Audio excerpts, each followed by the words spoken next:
Okay, ચલો ધ્યાન આપજો દરેક જણ. સૌથી પહેલા તો આપણી પાસે ભાગીદારો કયા છે? આભા, બીના, આભા, બીના અને ઋષિલ. આ અક્ષર દેખાય છે તમને? હા સર. એમનું જૂનું પ્રમાણ બોલો તો. 2:1. ઋષિલ નવો ભાગીદાર છે અને તમને નવું પ્રમાણ આપેલું છે, બોલો. 2:1. એટલે અહીંયા 2/3, 1/3, 2/5, 1/5, 2/5. હવે યાદ રાખજો,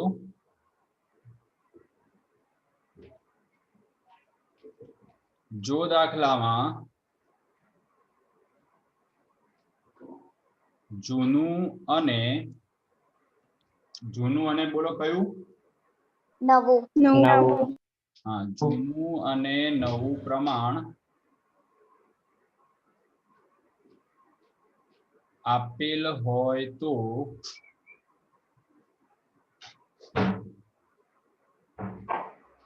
ત્યાગનું પ્રમાણ શોધવું.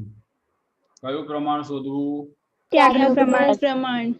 તો ત્યાગના પ્રમાણનું સૂત્ર છે ત્યાગનું પ્રમાણ બરાબર, બોલો, જૂનું પ્રમાણ જૂનું પ્રમાણ માઈનસ નવું પ્રમાણ. ચલો પહેલો ભાગીદાર આપણને આપ્યો છે આભા. આભાનું જૂનું પ્રમાણ છે 2/3 અને નવું પ્રમાણ છે 2/5. એટલે 5 દુ 10, 3 દુ 6 અને 5 તરી 15. 10 માંથી 4/15. ચલો પછી બીજો ભાગીદાર છે બીના. બીનાનું જૂનું પ્રમાણ છે 1/3 અને નવું પ્રમાણ છે 1/5. એટલે 5 એકા 5, 3 એકા 3, 2/15. એટલે આમ જોવા જઈએ તો તમને લાભનું પ્રમાણ કેટલું મળ્યું? 4/2 બરાબર 2/1 લખાય કે ના લખાય? હા સર. લખાય. હા, આટલે સુધી ખબર પડી? હા સર. આવું ક્યારે કરવાનું તમારે? તો કે જ્યારે તમને નવું અને જૂનું પ્રમાણ આપેલું હોય ત્યારે.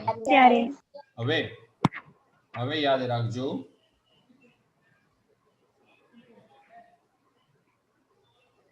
નવો ભાગીદાર મૂડી અને પાઘડી રોકડમાં લાવે ત્યારે. નવો ભાગીદાર મૂડી અને પાઘડી રોકડમાં લાવે ત્યારે. ચલો તો સૌથી પહેલા એની આમનોંધ લખો. પહેલી આમનોંધ, રોકડ ખાતે ઉધાર તે નવો ભાગીદાર કોણ છે? ઋષિલ.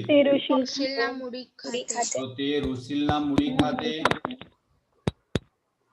તે પાઘડીના પ્રીમિયમ ખાતે.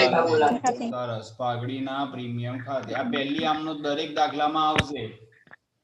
ઓકે, હા સર. પાઘડી કેટલી છે બોલો તો? 24,000. હવાલામાં આપી છે ને? હા 24,000. અને મૂડી કેટલી આપી છે? 1,00,000. તો આ બંનેનો સરવાળો કરો તો 24,000. ઓકે. હવે કશું કીધું ના હોય ને તો શું કરવાનું? આ આમનોંધ આપ્યા પછી બીજી આમનોંધ આપવાની. તો કે પાઘડીના પ્રીમિયમ ખાતે ઉધાર તે આભાના મૂડી ખાતે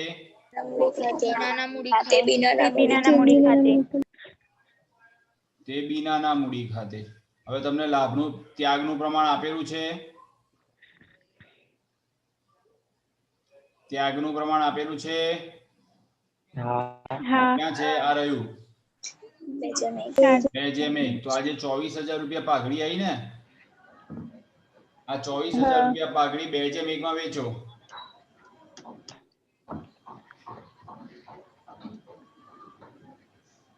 જલ્દી વેચો. 16,000 ને 8,000. 16,000 અને 8,000. 8,000. અહીંયા આવશે 16,000 અને અહીંયા આવશે 8,000. 8,000. ઓકે, ચલો આટલે સુધી હા, ખબર પડી ગઈ. હા સર.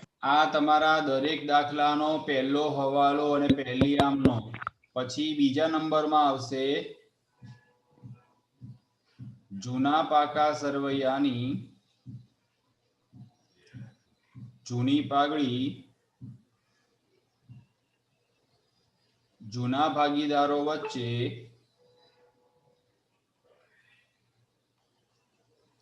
જૂના પ્રમાણમાં માંડીવાળો.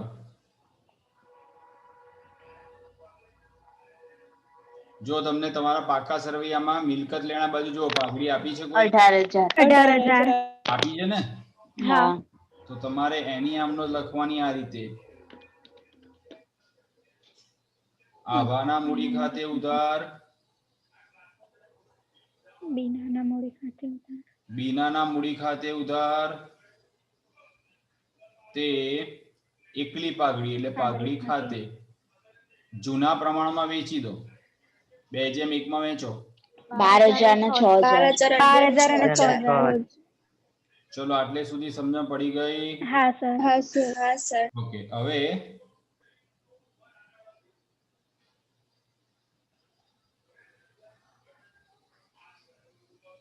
પુનઃ મૂલ્યાંકન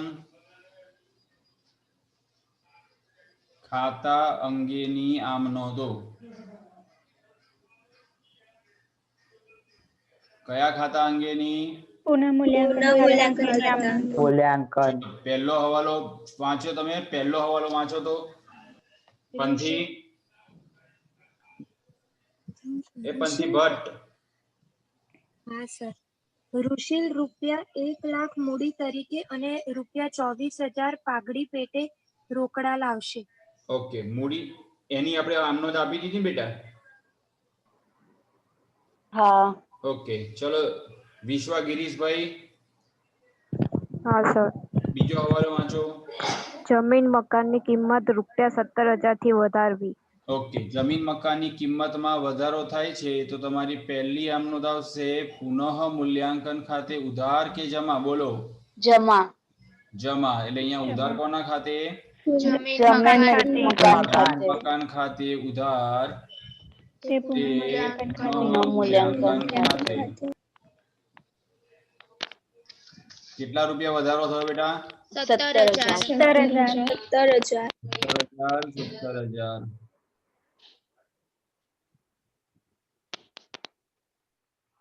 ચલો અસ્મિતા.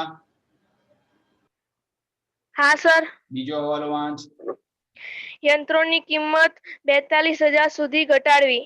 અંદર કેટલા આપેલા છે તને? 32,000. ઘટાડવી. 30,000.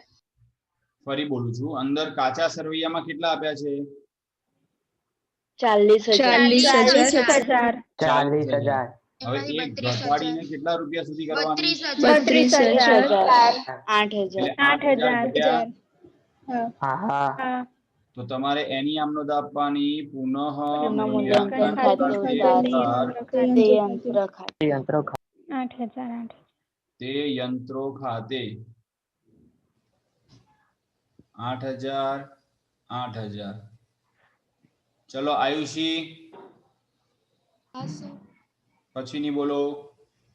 દેવાદારો પર 10% ગાળખાત અનામત રાખવી. અંદર જુઓ તમને દેવાદાર કેટલા રૂપિયા છે? 24,000. 24,000 ના કેટલા ટકા કીધા? 22,000 થાય ને? સર ગાળખાત અનામત બાદ કરેલી હે.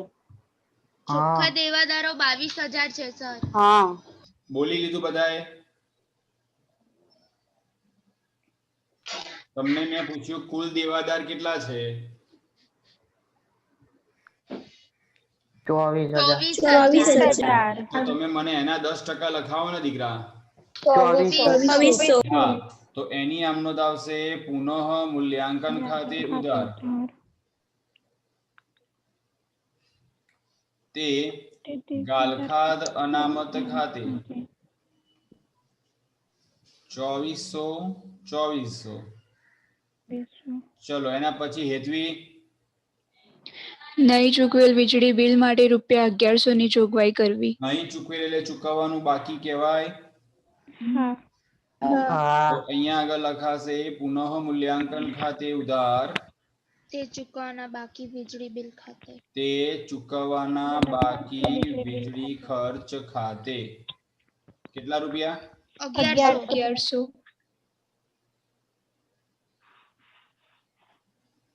ચલો ધ્વનિ. હા સર. ત્રણેય ભાગીદારનું નવું નફા નુકસાન નું પ્રમાણ 2:1 રાખવું. ઓકે આના પછી કશું આપ્યું નથી ને હવે? ના.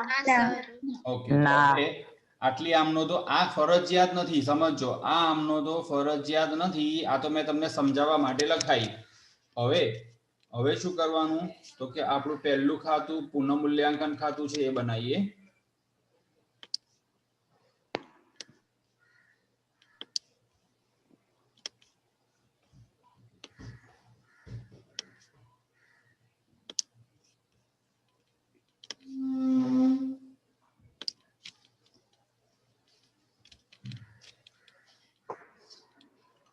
ઉપર હેડિંગ આપી દઈએ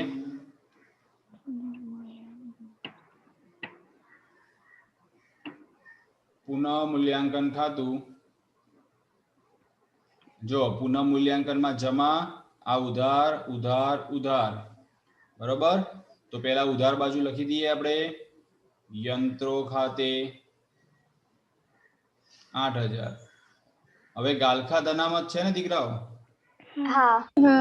એમાં આવી રીતે લખવાની નવી માઇનસ જૂની એટલે નવી 2400 છે, જૂની 2200 છે. 2000. ઓકે જૂની 2000 છે તો 2400 માંથી 2000 ગયા કેટલા આયા? 400. અને ચૂકવવાનો બાકી વીજળી ખર્ચ 1100. પેલું અહીંયા 2400 ની જગ્યાએ હું આ 400 લખું ને તો તમને ખબર ના પડે કે 400 કેવી રીતના આયા. એટલે અહીંયા તો 2400 લખવાની, એની અસર આવી રીતે આપવાની અને આ બાજુ લખવાનું છે ખાલી જમીન મકાન ખાતે 17000. ચલો હવે કશું છે નહીં એટલે આ ખાતું અહીંયા આગળ બંધ થયું. એ જ રકમ આ બાજુ આવી 17000 માંથી આ રકમ બાદ કરો 9500.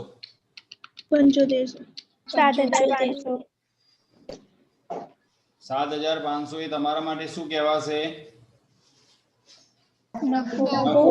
બે ભાગીદાર વચ્ચે વેચો આભા અને બીના વચ્ચે જૂના પ્રમાણમાં 5000 અને 2500 બરોબર. આટલે સુધી સમજ પડી ગઈ? હવે શું કરવાનું? આ જેવું પુનઃમૂલ્યાંકન ખાતું કમ્પ્લીટ થાય ને એટલે તમારે સીધા બીજા પેજ પર એટલે કે તમારા જે સામે ચોપડો આપેલો એમાં જતા રહેવાનું અને એની અંદર પાકું સરવૈયું તૈયાર કરી દેવાનું. કયું સરવૈયું? પાકું સરવૈયું. આ હું અહીંયા ગણું છું પણ તમારે દરેક દાખલાની અંદર આ રીતે જ કરવાનું તો જ તમને આવડશે, નહીતર નહીં આવડે. હા સર.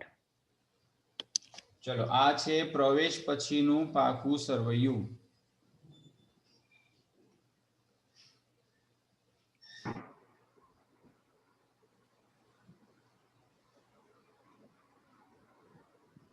એમાં આ ઉધાર બાજુ આ જમા બાજુ એટલે આને કહેવાય મૂડી દેવા, મિલકત લેણા રૂપિયા અને અહીંયા આવશે મિલકત લેણા.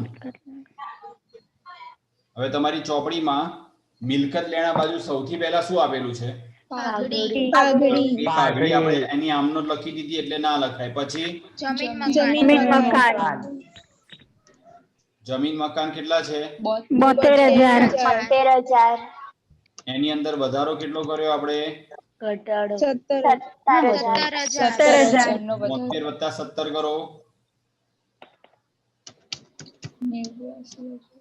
82000. ચલો જમીન મકાન પછી યંત્રો યંત્રો 40,000. કોણ સમજી માંગે છે? 8,000 એટલે 32,000 બહાર ગયા. ચલો એના પછી પેલા દેવાદારો લખી દઈએ. ચલો દેવાદારો 24,000 માઇનસ ગાલખાત અનામત 2400. બોલો 21,600. પછી સ્ટોક બોલો 36,000 કેટલા? 36,000. એમાં કોઈ વધારો ઘટાડો છે નહીં ને? ના સર ચલો પછી સ્ટોક પછી રોકાણોમાં કશું કીધું નથી આપણને એટલે રોકાણો સીધા બહાર લખી દો. કેટલા રૂપિયા? 8,000 એના પછી રોકડ અને બેંક રોકડ અને બેંક અહીંયા ના લખાય એ પછી લખીએ. ચલો આટલી અસર ખબર પડી? જાહેરાત ઝુંબેશ એક મિનિટ શું કહે છે? જાહેરાત ઝુંબેશ ખર્ચ એ અહીંયા ના લખાય બેટા એ પછી. ચલો આટલી સુધી સમજ પડી ગઈ? હા સર હવે મિલકત હવે મૂડી દેવામાં જો મૂડી દેવામાં મૂડી સિવાય શું આપેલું છે? સામાન્ય અનામત એ છોડો. પછી કારીગર વળતર અનામત એ પણ છોડો. પછી રોકાણ અનામત એ પણ છોડી દો. પછી લેણદારો લેણદારો કેટલા રૂપિયા? 28,000 28. હા એના પછી દેવી ઊંડી 12,000 અને એક રકમ આપી હતી ચૂકવવાનો બાકી વીજળી ખર્ચ 1100 ચલો આના સિવાય કશું છે? ના તો તમે જો આપણે પુનઃ મૂલ્યાંકન ખાતામાં 1 2 3 4 5 અસર આપી. પાકા સરવૈયામાં એની અસરો આપી 6 7 8 9 10 11 12 13 એપ્રોક્સ 13 14 અસર થઈ. તમને 3 માર્કે એ 3 એન્ટ્રી 1 માર્ક મળે તો તમને 4 માર્ક તો મળી ગયા કે ના મળી ગયા? એટલે તમારે દરેક દાખલામાં આ રીતે જ કરવાનું. પહેલા પાકું સરવૈયું બનાવી દેવાનું અને પછી એની અસરો આપી દેવાની એટલે આપણને સરળતાથી દાખલો આવડી જાય. હા સર હવે મૂડી ખાતા બનાવીએ. તો મૂડી ખાતામાં 3 ભાગીદાર છે.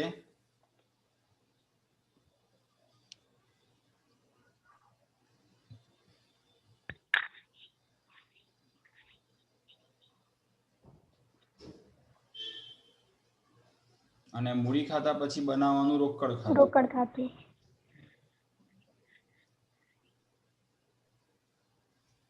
ચલો સૌથી પહેલા તમને રોકડ ખાતું સમજાવી દઉં. તમારી ચોપડીમાં મૂડી દેવા બાજુ બાકી આગળ લાવ્યા રોકડની આપી હશે મિલકત લેણામાં. બોલો મિલકત લેણા બાજુ 2,000 પછી પહેલો હવાલો વાંચો તો જીલું ઋષિલ 1 લાખની મૂડી તરીકે અને 24,000 પાઘડી પેટે રોકડા લાવશે. તો 1,24,000 રોકડ આવી ધંધામાં આવે તો શું થાય? ઉધાર તો અહીંયા લખવાનું ઋષિલના મૂડી ખાતે 1,24,000 અને પાઘડીના પ્રીમિયમ ખાતે 24,000. હવે જો આમે જે ઋષિલના મૂડી ખાતે અહીંયા લખ્યું ને જમા બાજુ અરે ઉધાર બાજુ એ અસર સામે મૂડી ખાતામાં જમા બાજુ એટલે આ આપણા ભાગીદારોના મૂડી ખાતા છે.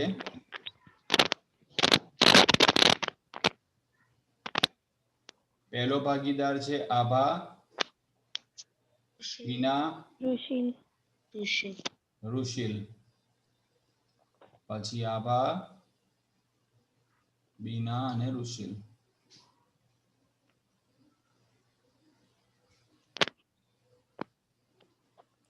ચલો જો સૌથી પહેલા અહીંયા લખી દેવાનું રોકડ ખાતે 1 લાખ. હવે યાદ રાખજો મૂડી ખાતામાં આ 3 જ અસર આવે, ચોથી કોઈ ના આવે.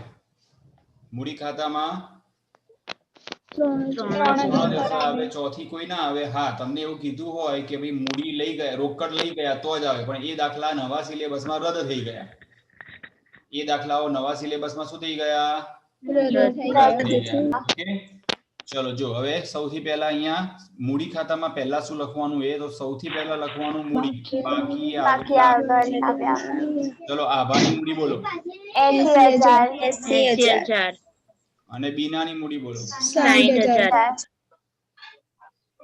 પછી નવા ભાગીદારની મૂડી લખાઈ ગઈ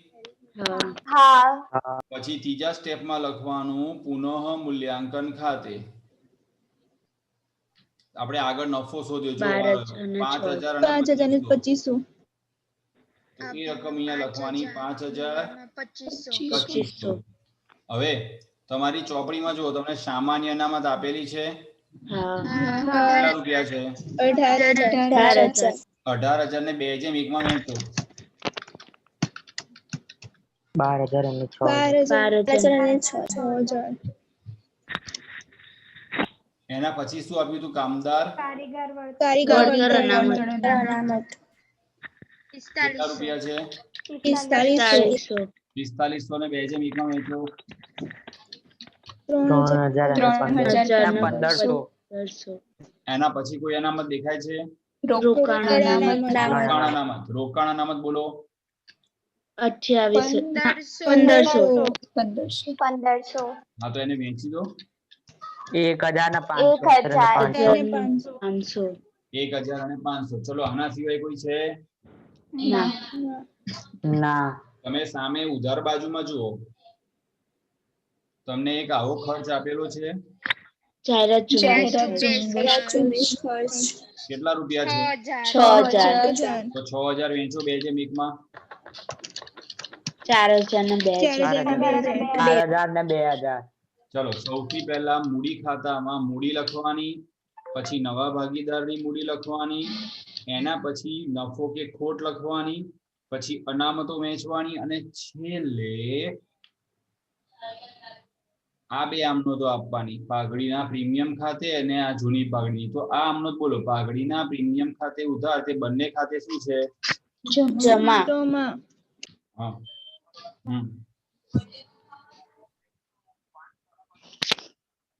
કેમ પાછું થયું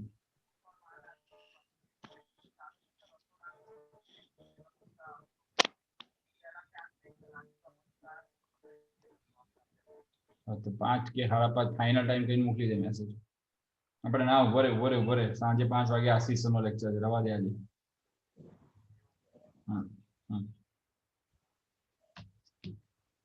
ચલો ભાઈ અહીંયા સૌથી પહેલા લખીશું પાઘડીના પ્રીમિયમ ખાતે કોના ખાતે પાઘડીના પ્રીમિયમ ખાતે કેટલા રૂપિયા 16,000 અને 8,000 આવશે 16,000 અને અહીંયા આવશે 8,000 અને પછી આ બાજુ લખવાનું પાઘડી ખાતે તો જૂની પાઘડી જો કેટલી છે 12,000 અને 6,000 તો ઉધાર બાજુ છે ઉધાર બાજુ લખી 12,000 6,000 હવે કશું બાકી રહેતું નથી એટલે સૌથી પહેલા આનું ટોટલ કરો અહીંયા 1 લાખ આવ્યું પછી આ બીનાનું ટોટલ કરો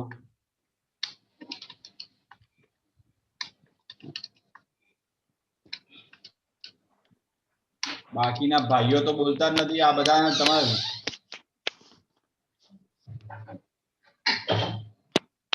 જમા બાજુનું 78,500 કોનું આવ્યું બીનાનું આવ્યું 78,500 એમાંથી 6 ને 2 8 બાદ કર્યા એટલે 70,500 ચલો આભાનું જો 80 5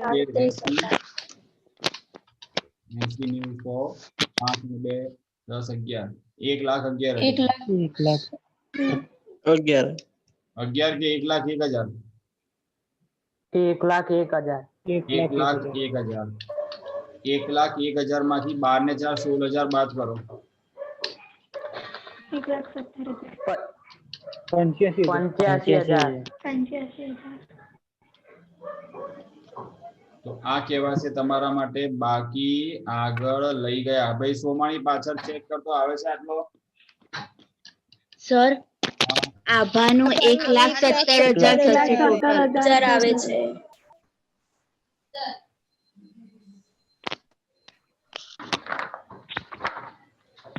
એસી 90 100 બરોબર 1,00,000 10 ને 7 17 એટલે 1,70,000 અને બાકી સામે 1,01,000. 1,01,000. 1,000.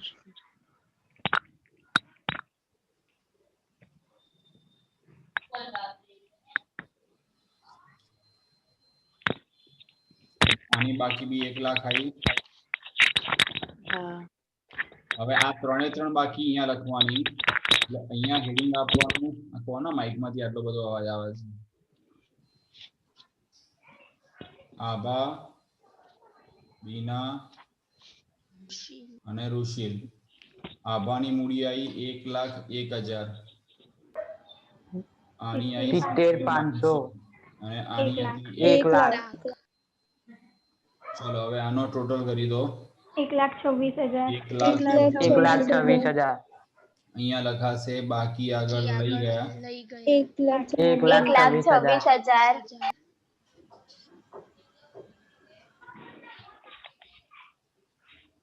એ રકમ લખાશે અહીંયા આગળ રોકડ. ચલો હવે બંને બાજુનો સરવાળો કરી દો. 3,12,600 3,12,600. આવી ગયું બંને બાજુ? હા સર. ધ્યાન આપજો ફરીથી કઈ રીતે દાખલો કરવાનો. સૌથી પહેલા તમારે આવી રીતે લખવાનું ભાગીદારો જૂનું પ્રમાણ નવું પ્રમાણ, પછી ત્યાગ કે જેવી શોધવાનું હોય શોધવાનું. એ શોધાઈ જાય એટલે નવા ભાગીદારની મૂડી અને પાઘડીની નોંધ આપી દેવાની. એમાં આ બે આમનો તો દરેક દાખલામાં ફિક્સ આવશે. આ ત્રીજી આમનો પણ દરેક દાખલામાં ફિક્સ. આ વસ્તુ ફિક્સ જ છે એટલે આને સેપરેટ અલગ યાદ રાખવાની જરૂર નથી. ઓકે, હા સર. એ પતી જાય એટલે પુનઃમૂલ્યાંકન ખાતાની આમનોંધ આપવાની અને પુનઃમૂલ્યાંકન ખાતું તૈયાર કરવાનું. કયું ખાતું તૈયાર કરવાનું? પુનઃમૂલ્યાંકન ખાતું. એ તૈયાર થઈ જાય એટલે મૂડી ખાતા, રોકડ ખાતું અને પાકું સરવૈયું આ ત્રણ ખાતા તૈયાર કરવાના. મૂડી ખાતાના સ્ટેપ યાદ રાખો. સૌથી પહેલા મૂડી લખવાની, પછી નવા ભાગીદારની મૂડી લખવાની, પછી નફો કે ખોટ લખવાની. નફો હોય તો જમા અને ખોટ હોય તો ઉધાર. પછી અનામતો વહેંચી દેવાની, પછી પાઘડીનું પ્રીમિયમ અને જૂની પાઘડી લખવાની અને પછી ખાતા બંધ કરી દેવાના. આ દરેક દાખલામાં કોમન પહેલા મૂડી, પછી નવા ભાગીદારની મૂડી, પછી નફો કે ખોટ, પછી અનામતો, પછી પાઘડી. 4 સ્ટેપમાં તમારા મૂડી ખાતા પૂરા થઈ જાય. ઓકે, હા સર. રોકડ ખાતામાં બી આ વસ્તુ ફિક્સ જ છે કે મૂડી રોકડની શરૂઆતની બાકી, નવા ભાગીદારની મૂડી અને પાઘડીનું પ્રીમિયમ આ ત્રણ લખો, રોકડ ખાતું બંધ કરી દો. ઓકે દીકરાઓ? હા સર. આજે તમારે આ દાખલો અત્યારે જ ગણી લેવાનો છે તો જ આપણને સમજણ પડશે. ઓકે, આ જ વસ્તુની તમને લિંક પણ મોકલી દઉં છું એટલે તમને કદાચ ન સમજણ પડે તો લિંક થી બી તમે જોઈ શકશો. ઓકે સર બેટા બોલો.